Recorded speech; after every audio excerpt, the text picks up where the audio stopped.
again, some further tools to try and make this easier for you.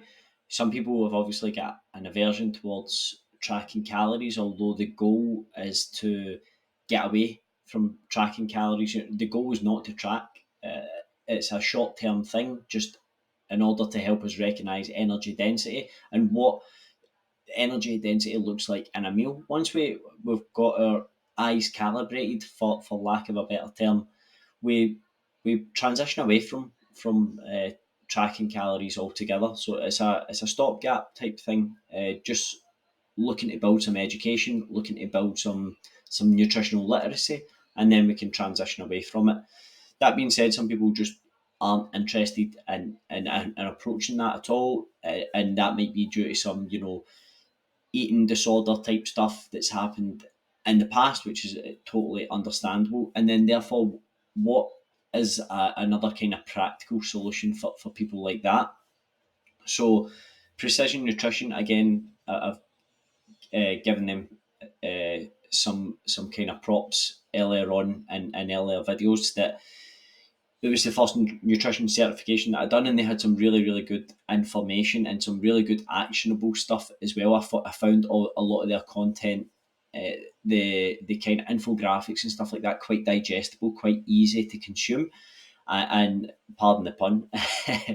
And so here is a couple of things that they kind of have, and it's just in terms of a balanced plate and then a kind of anytime meal.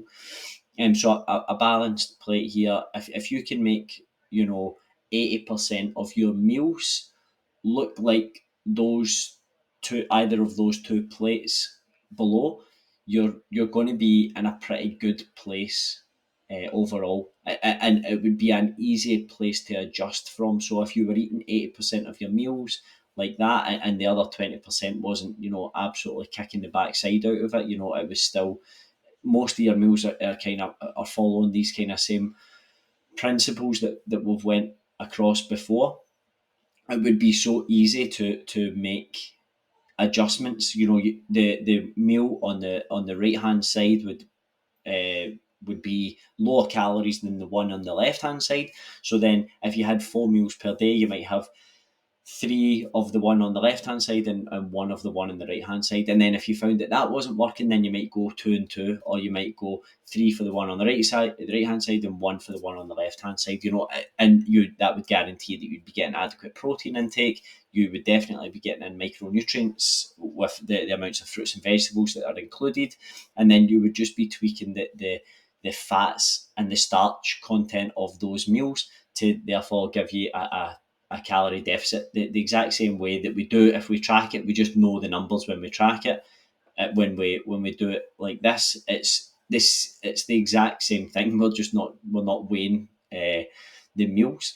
So these can be some real practical and easy strategies and easy things to think about if you're eating out, or you're going to your parents' house, or you're going to different environments where you're not in control of what's on offer.